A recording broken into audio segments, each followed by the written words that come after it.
Have you ever thought that OVO was working for me? Fake bully, I hate bullies. You must be a terrible person. Everyone inside your team is whispering that you deserve it. The reason why some of Drake's team may have turned against Drake and sided with Kendrick Lamar is because Drake does not represent American black culture. Drake isn't even from this country. He's an import. Kendrick Lamar is one of the most popular rappers in the world, and some have compared him to Andre 3000 of Outkast, or compared him to a less preachy version of J. Cole, and some have even compared Kendrick Lamar to Prince. Yeah, and nothing been the same since they dropped Control and tucked the sense of the rapper back in his pajama clothes. Kendrick Lamar is the only musician outside of the classical and jazz genres to be awarded the Pulitzer Prize for Music. His rap lyrics covering social commentary and political criticism has influenced a rise in social conscience within this generation, changing society. Growing up in Compton, Kendrick Lamar's first stage name was K-Dot in high school, and what you may not know was that Kendrick Lamar's family had to relocate to Compton because of Kendrick Lamar's father's affiliation with the Gangster Disciples that was started by Larry Hoover in Chicago. His cousins include basketball player Nick Young and rapper Baby Keem. Kendrick Lamar and his family lived in Section 8 housing, and he grew up on welfare and food stamps, and at one point experienced homelessness.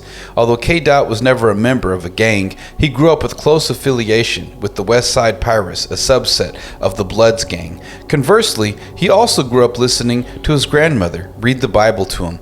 This contrasted greatly with the real-life reality of living in Compton, California.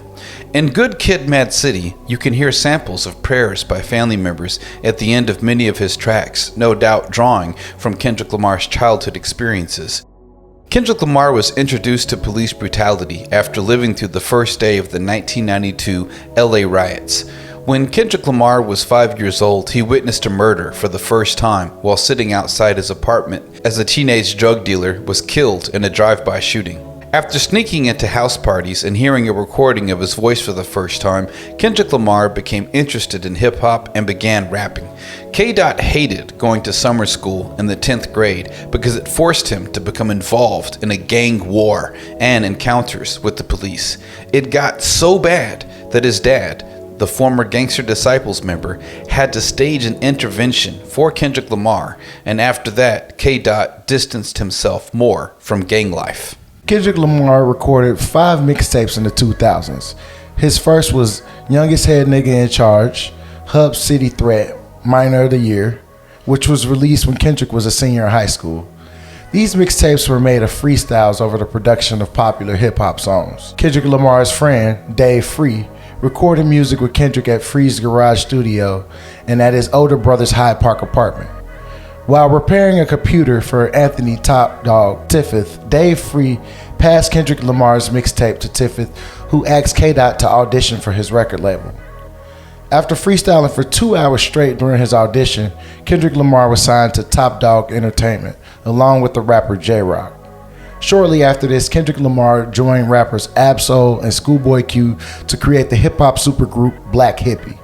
He then released 2 projects in 2007, his second mixtape, Training Day, and a collaborative mixtape with J-Rock titled No Sleep Till NYC. Kendrick's discography is what sets him apart from other rappers. Each album is significant and timeless in its own way. Kendrick makes confronting social issues sound good, a difficult and underappreciated task. His ability to confront those issues is heavily apparent on the record To Pimp a Butterfly. An example is from the track The Blacker the Berry, when Kendrick says, "I want you to recognize I'm a proud monkey," Kendrick raps. "You vandalize my perception, but you can't take my style from me." Kendrick pushes the boundaries, taking the racial slur monkey and flip the connotation, embracing it. He proceeds by saying how the media often labels him as a rapper, damaging his perception. But Kendrick considers himself more of a poet. Kendrick Lamar's third mixtape, C4, in the year 2009, is a tribute project to Lil Wayne's The Carter 3, released the year before that, and C4 was supported by Lil Wayne's cosign. From February to July in 2009, he toured with The Game on his LAX tour as a hype man for J-Rock. It was then that Kendrick Lamar Duckworth decided to leave behind K-Dot as his main stage name and just go with his first and middle name, Kendrick Lamar. After getting a music deal with Warner Chappell Music, Kendrick released his fourth mixtape, Overly Dedicated, in 2010, and it went broad to digital retailers for the first time in his career. He and his longtime on and off again girlfriend, Whitney Alford, separated prior to its release. But how did Kendrick Lamar blow up? Kendrick Lamar served as J-Rock's hype man for a second time during Tech Nine's Independent Grind Tour, where his Overly Dedicated mixtape was introduced to Dr. Dre. Dr. Dre watched the music video for the song Ignorance is Bliss on YouTube and then reached out to Kendrick Lamar to try to secure Kendrick on his unfinished album with Snoop Dogg called Detox. Dr. Dre also considered signing him to his record label Aftermath Entertainment, and J. Cole told Dr. Dre he should sign Kendrick Lamar. This may be one of the reasons why in the recent beef between Kendrick Lamar and J. Cole that J. Cole decided to apologize for his Kendrick Lamar diss track titled 7 Minute Drill. Kendrick Lamar was featured on XXL's 2011 Freshman's Class list. He released his debut studio album, Section 80, on July 2nd, 2011, with the lead single, High Power. The album explored conscious and alternative hip-hop styles and experimented with stripped-down jazz production. Forbes considered it to be the genesis of Kendrick Lamar successfully balancing social commentary with mass appeal. Section 80 marked Kendrick Lamar's first appearance on the Billboard 200 chart, where it peaked at number 113. Just in case. Up-tempo track on. Right. Get ready. Smash. It sold about 5,000 copies in its first week with only minimal coverage from the mainstream media outlets. To promote this album, Kendrick Lamar rapped at small venues and college campuses across America. At this point in Kendrick Lamar's rap career, Snoop Dogg called him the new king of the West Coast, and Dr. Dre, as well as The Game, also echoed these comments during a performance in West LA. Section 80 was nominated for the Best Mixtape at the 2011 BET Hip Hop Awards. During the award ceremony, K-Dot appeared with B.O.B., Tech Nine, Machine Gun Kelly, and Big Crit in a rap cypher. Stuffed it in my mouth and killed the rappers that knew me. Compton most wanted, I lived my life in a dungeon. Came out of drag and I probably can touch the sun with my bare hands. What are your plans? To win the Grammy? Sweet taste of victory like Oprah's.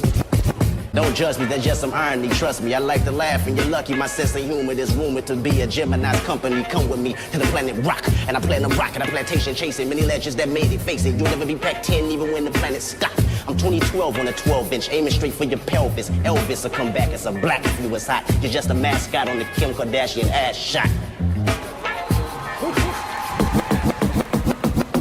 Kendrick Lamar's rap career continued to rise from this point, and some felt he came out of nowhere with his success. Throughout 2011, Kendrick Lamar had many notable features. He was on The Game's The Red album, Tech Nine's All Sixes and All Sevens project, and he also was on the super producer Ninth Wonder's The Wonder Years project, and even featured on Drake's Take Care album. But what about President Biden using Kendrick Lamar's diss tracks in his presidential campaign? And how did Kendrick Lamar become such a household name in hip-hop? Soon we'll discuss the intersection of hip-hop and politics and the Drake beef with Kendrick Lamar that's been making headlines. But before that, let's talk about Lamar's award-winning Good Kid, Mad City album. In 2012, Kendrick Lamar opened for Drake on his Club Paradise tour. The same year, Kendrick signed a joint venture recording contract with Aftermath Entertainment and Interscope Records. Under the deal, TDE continued to serve as his primary label. Good Kid, Mad City was released on October 22, 2012. Lamar worked with producers such as Pharrell, Hit Boy, Scoop DeVille, Jack Splash, and T-Minus to create an atmospheric West Coast hip-hop album with heavy gangster rap influences. Good Kid, Mad City was met with widespread critical acclaim, with fans commenting on Kendrick Lamar's non-linear songwriting and thematic scope. The lead single from Good Kid, Mad City, Swimming Pools, was misinterpreted as a celebration of drinking and club life, with lyrics like, "Why you babysitting only 2 or 3 shots? I'ma show you how to turn it up a notch. First you get a swimming pool full of liquor, then you dive in. Pool full of liquor, then you dive in. When in reality, Kendrick Lamar was making social commentary on the obsession with club music that Drake and Drake's fan base helped to promote. He revealed some of this with his inner thoughts in lyrics like, "All I have in life is my new appetite for failure, and I got hunger pains that grow insane. Tell me, did that sound familiar?" Good Kid, Mad City debuted at number 2 on the Billboard 200, selling 242,000 copies. It earned the highest first-week album sales of the year by a male rapper. Good Kid, Mad City's other singles, Backseat Freestyle, Poetic Justice, and also had commercial success. You may not know this, but Good Kid, Mad City surpassed the Eminem Show that was released in 2002 to become the longest charting hip-hop studio album on the Billboard 200. In October 2022, the album became the first hip-hop studio album to spend over 10 consecutive years on the Billboard 200. We could be here all day talking about Kendrick Lamar's accomplishments growing up 5'5" in the hood and in Compton, but Kendrick Lamar's real accomplishment is steering hip-hop back into social commentary on the struggle.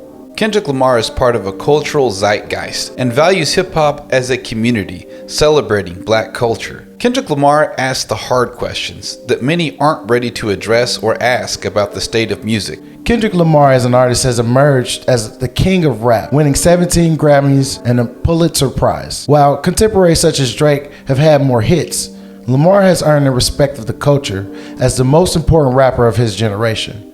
Some would say Kendrick Lamar is the soulful spiritual heir to the Dr. Dre throne.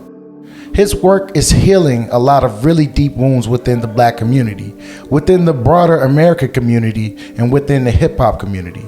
Kendrick's lyrics reminisce on his childhood, rap career, his relationships, and his actions throughout life.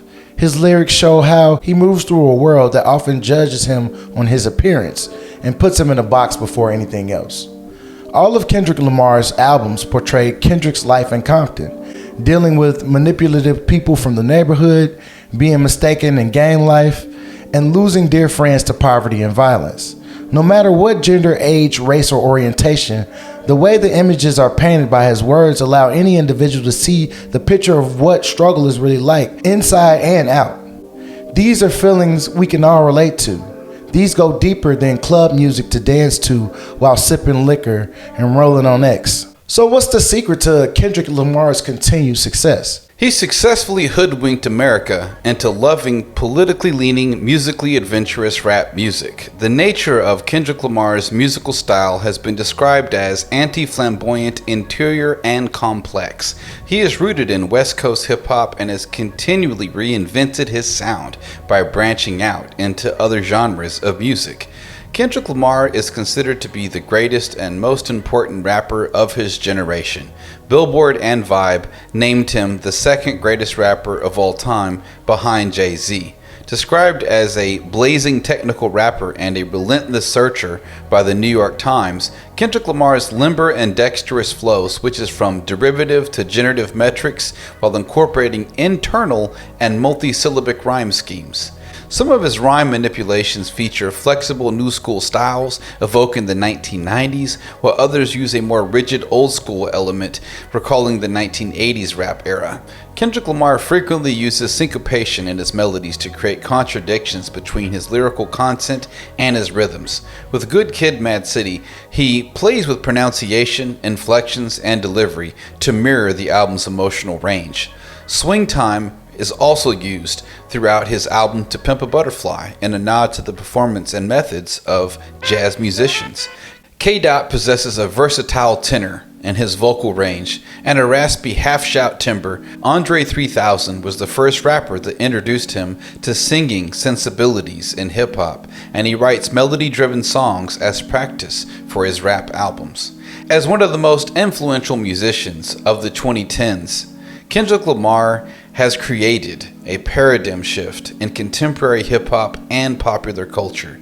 His discography became a catalyst in the upsurge of social conscience across multiple generations and genres of music, challenging the status quo by encouraging listeners to re-examine social institutions. Throughout the Black Lives Matter movement and events following the 2016 U.S. presidential election, Kendrick Lamar's work has been used as protest anthems. Kendrick Lamar's progressive elements places him amongst other African American artists and activists who work both inside and outside of the mainstream to advance a counterculture that opposes the racist stereotypes being propagated in white-owned media and culture. Kendrick Lamar has been credited with reviving jazz rap and the music video as a form of social commentary. We can see Kendrick's greatness in style switch-ups and storytelling with his beef with rap superstar Drake. So why did President Biden use Kendrick Lamar's Euphoria diss track against Drake in his presidential campaign? To understand why President Joe Biden used Kendrick Lamar's Euphoria track in his presidential campaign, we need to understand its context. In the aftermath of the lyrical death match between the biggest rappers in the game today, Drake and Kendrick Lamar, a few things have become clear. 1, Drake does not represent the culture. And 2, Kendrick Lamar has finally got his mojo back, and a sleeping giant has woken up. At first, things seemed rosy between the young behemoths when they collaborated on each other's records during the early stages of Drake and Kendrick Lamar's careers. As time passed, Friendly Fire became a volcanic eruption sparked by Kendrick Lamar's earth-shattering feature on rapper Future and producer Metro Boomin's We Don't Trust You album. After Kendrick Lamar solidified himself as a household name, courtesy of his major label debut with Good Kid, Mad City, his swagger and confidence were increasing by tenfold, so much that he sacked Drake and his peers on Big Sean's track called Control. K-Dot's searing take on his stance on the rap game shook the landscape as he boldly called out rappers such as J. Cole, Meek Mill, Drake, Big Crit, Wale, Pusha T, A$AP Rocky, Tyler the Creator, Mac Miller, Big Sean, and Jay Electronica. Drake didn't take this seriously, and at the time Drake said, "It just sounded like an ambitious thought to me, that's all it was. I know good and well that Lamar's not murdering me at all, in any platform, so when that day presents itself, I guess we can revisit the topic." These comments did not age well. Kendrick Lamar continued applying pressure on Drake when he and TDE visited the BET Hip Hop Awards in 2013 and participated in the cypher. Over the menacing Shook One's instrumental, K-Dot engaged in target practice as he rapped. Yeah, and nothing been the same since they dropped Control and tucked the sense of the rapper back in his pajama clothes. Ha ha, joke's on you, high five. I'm bulletproof, your shots will never penetrate. Pin the tail on a donkey, boy, you benefit. During these years, Kendrick and Drake exchanged a few jabs, most notably K-Dot when he took aim at Drizzy on King Kunta and called him out for his ghostwriting allegations. "I could dig rapping, but a rapper with a ghostwriter, what the fuck happened?" he penned. Drake countered back on the game's 100 the same year, rapping, "I would have all of your fans if I didn't go pop and I stayed on some conscious shit." Kendrick's onslaught continued on Dr. Dre's Compton album, where he fired more shots on Dark Side / Gone and Deep Water. The latter was the more chilling of the two. They liable to bury him. They nominated 6 to carry him. They worry him to death, but he's no vegetarian. The beef is on his breath, inheriting the drama better than a great white nigga. This life in my aquarium. Drake and Cole made history when they scored their first Hot 100 #1 song together, and Cole's first of any kind with First Person Shooter. Cole woke up the sleeping bear in Lamar when he was saluting the trio, K-Dot and Drake, saying, "Love when they argue the hardest MC. Is it K-Dot, is it Aubrey or me? We like the big three like we started a league, but right now I feel like Muhammad Ali." Kendrick didn't hold back when giving the baton on Future and Metro Boomin's like that. He fired a full clip of shots at both Cole and Drake, most notably the latter. "Fuck sneak dissing. First Person Shooter, I hope they came with 3 switches." Kendrick continues by saying, Motherfuck the big three, nigga, it's just big me. He punctuated his verse by calling back to Drake's For All Your Dogs album, rapping, "For all your dogs getting buried, that's a K with all these nines, he gon' see Pet Cemetery." Drake's response was the track Push-Ups, and then Drake doubled down on his initial stab at Kendrick Lamar when he released his Tailor-Made Freestyle on Instagram.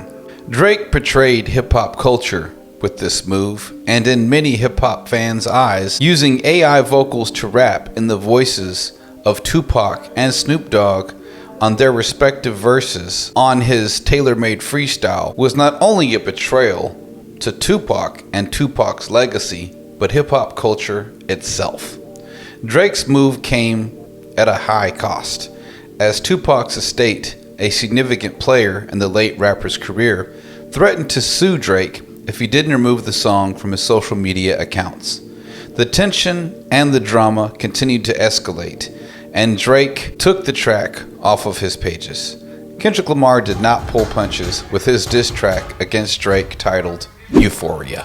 In Euphoria, and Not Like Us, Kendrick Lamar said what the majority of true hip-hop fans already felt about Drake, especially those who are black or celebrate black culture. Kendrick Lamar rapped that Drake was a colonizer who doesn't represent black culture and doesn't get to use nigga anymore, given how watered down his music was. Many have criticized the direction Drake took hip-hop, as Drake's music was marketed heavily to white sorority girls and frat boys at clubs, not representing or celebrating black culture at all. Kendrick Lamar puts his critique into hard-hitting bars that Drake never fully recovered from. Euphoria was such a culturally significant and impactful song that even President Joe Biden used it in his presidential election campaign. President Biden's campaign adopted Kendrick Lamar's Euphoria lyrics to sharply criticize Donald Trump, transforming a hip-hop feud into a political statement on women's rights and immigration. Talk, I hate the way that you dress, I hate the way that you sneak this. If I catch flight, it's gonna be direct. It's always been about love and hate. Now let me say I'm the biggest hater. I hate the way that you walk, the way that you talk. I hate the way that you dress, I hate the way that you sneak this. If I catch flight, it's gonna be direct. It's always been about love and hate. Now let me say I'm the... So how did Kendrick Lamar get Drake's team to turn totally against him? Less than 72 hours after Euphoria arrived, Kendrick Lamar ambushed Drake again and attempted to go back-to-back with his second diss song of the battle, 616 in LA. This time, he fired straight at Drake's camp, claiming the OVO boss had a mole dishing out dirt on Drake. Kendrick Lamar rapped, "Have you ever thought that OVO was working for me? Fake bully, I hate bullies. You must be a terrible person. Everyone inside your team is whispering that you deserve it." The reason why some of Drake's team may have turned against Drake and sided with Kendrick Lamar is because Drake does not represent American black culture. Drake isn't even from this country. He's an import. And regardless of the allegations Kendrick Lamar has made towards Drake's dating preferences, what's factual and true about Drake is that Drake is not a descendant of the counterculture that hip-hop is. The black voices from the inner cities of America created the art form, and a distinct element that cannot be duplicated is the struggle that took place for the people raised in these urban areas. This is why even though Drake can make a good rap song, his message cannot resonate with the people who have actually endured the hardships of being in poverty. He has made a living on trends, so it's very easy to see why people rallied around Kendrick, because he represents everything that Drake could never be. Whether or not you are a Drake stan or a Kendrick stan, it's undeniable that Kendrick Lamar has had a bigger impact on hip-hop culture beyond just album sales and club music. Drake just copied and popularized what was already trending, whether he is copying XXXTentacion's style or someone else's. Drake grew up well off, middle class, starring in a sitcom, and in Canada, not witnessing drive-bys in Compton, California in America.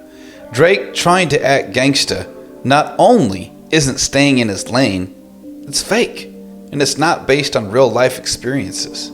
Unlike Kendrick Lamar, who has always been sincere and authentic, Drake has never been real, has never been street, He's great at staying in the lane he established when he first began making hits like the Thank Me Later album. The pop rap lane is where Drake flourishes. The R&B Drake is the quintessential Drake everyone wants to hear, which is why he was compared to Lauryn Hill for singing and rapping. You feel that's real for Drake, rapping about his emotions and relationships, not a hard body, I'll dead you in the streets Drake. That's not real. Drake questioning Kendrick Lamar's street cred is ironic, given that Drake has no street cred at all. Drake's Started from the Bottom track was one of the first moments the hip-hop community began to question Drake's authenticity as an artist and shine the light on Drake's hypocrisy. The guys at our school, instead of addressing people like the group, like saying like, what are you guys doing? Say mans like you. It's really weird. Yeah, so mans like you are going to that and then just means like the group. Crew. That's interesting. It's not, it's really ignorant. Drake doesn't have ties to the generational trauma many young black men experience that is often at the core of rap music. Kendrick Lamar does. Kendrick Lamar has recentered the focus of hip-hop to be more than just a genre of music, but as a culture. Drake's Family Matters reply arrived on YouTube about 14 hours after Kendrick Lamar delivers his 616 in LA diss track. Drizzy picks up where he left off in push-ups and snipes at Lamar and his alleged fractured relationship with fiancée Whitney Alford, which he claims is filled with infidelity. Mere minutes after Drake's Family Matters arrived, Kendrick Lamar returned fire with the blistering Meet the Grams. Less than 24 hours after unleashing Meet the Grams, Kendrick Lamar strikes again with yet another scathing diss, Not Like Us. Lamar's scalding diss blazed the internet and charts as Not Like Us debuted at #1 on the Hot 100. The chart win secures Lamar's fourth #1 on the Hot 100, his first solo entry since 2017's Humble. While Drake did reply with the Heart Part 6, he was already destroyed in Not Like Us and Meet the Grams, where K-Dot rapped sincere sounding letters to Drake's family, even preparing Drake's son Adonis to be disappointed in his dad. So why do most real hip-hop fans say that Kendrick Lamar clearly won this battle between Kendrick Lamar and Drake? Despite the misleading title of The Heart Part 6, Drake has never rapped from the heart or been part of hip-hop culture. The reason why Kendrick Lamar will always be a level above Drake comes from the human connection we all feel when we see an artist sharing a piece of their soul with us. We connect with them. We laugh, cry, and rage together.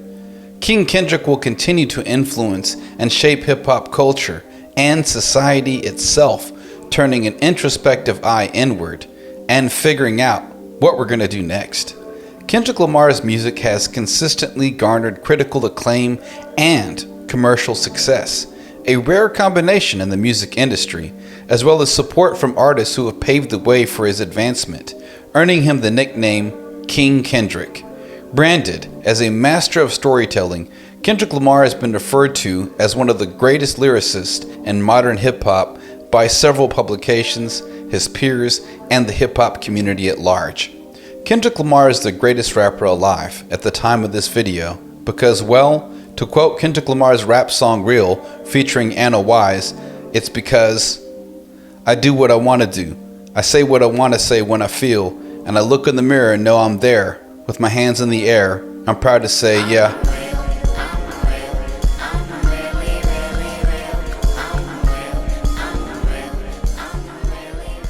Check the corner of the screen for more content like this. We're from the jump. Subscribe. From the jump.